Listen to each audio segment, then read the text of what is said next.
கடமலைக்குண்டு பகுதியில் அரசு பேருந்தில் கஞ்சா கடத்தி வந்த 2 பேர் கைது. 12.64 கிலோ கஞ்சா பறிமுதல்.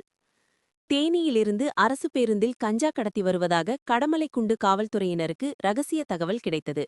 இதனைத் தொடர்ந்து சப் இன்ஸ்பெக்டர் தீபக் தலைமையிலான போலீசார் கடமலைக்குண்டு கண்டமனூர் சாலையில் தீவிர வாகன தணிக்கையில் ஈடுபட்டனர். அப்போது டானா தோட்டம் பேருந்து நிறுத்தத்தில் அரசு பேருந்திலிருந்து இறங்கி சந்தேகத்திற்கிடமான முறையில் நின்று கொண்டிருந்த இருவரை போலீசார் பிடித்து விசாரணை நடத்தினர். அவர்கள் வைத்திருந்த பைகளை சோதனையிட்டபோது அதில் 12 பொட்டலங்களில் கஞ்சா இருப்பது கண்டுபிடிக்கப்பட்டது. 12 பண்டல்களில் மொத்தமாக 12 கிலோ 640 கிராம் கஞ்சா இருந்தது. மேலும் கஞ்சா விற்ற பணமாக 16,800 ரூபாய் ரொக்கம் இருந்ததும் கண்டுபிடிக்கப்பட்டது. இதையடுத்து கஞ்சா மற்றும் ரொக்க பணத்தை போலீசார் பறிமுதல் செய்தனர்.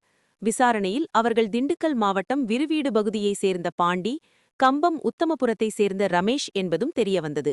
இதில் கைது செய்யப்பட்ட ரமேஷ் மீது ஏற்கனவே தேனி மற்றும் கூடலூர் காவல் நிலையங்களில் 8க்கும் மேற்பட்ட கஞ்சா வழக்குகள் நிலுவையில் இருப்பதும் தெரியவந்தது.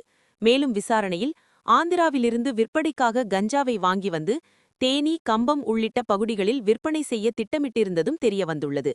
இந்த கடத்தல் சம்பவத்தின் பின்னணியில் இன்னும் பலர் ஈடுபட்டிருக்கலாம் என்ற கோணத்திலும் போலீசார் தீவிர விசாரணை மேற்கொண்டு வருகின்றனர்.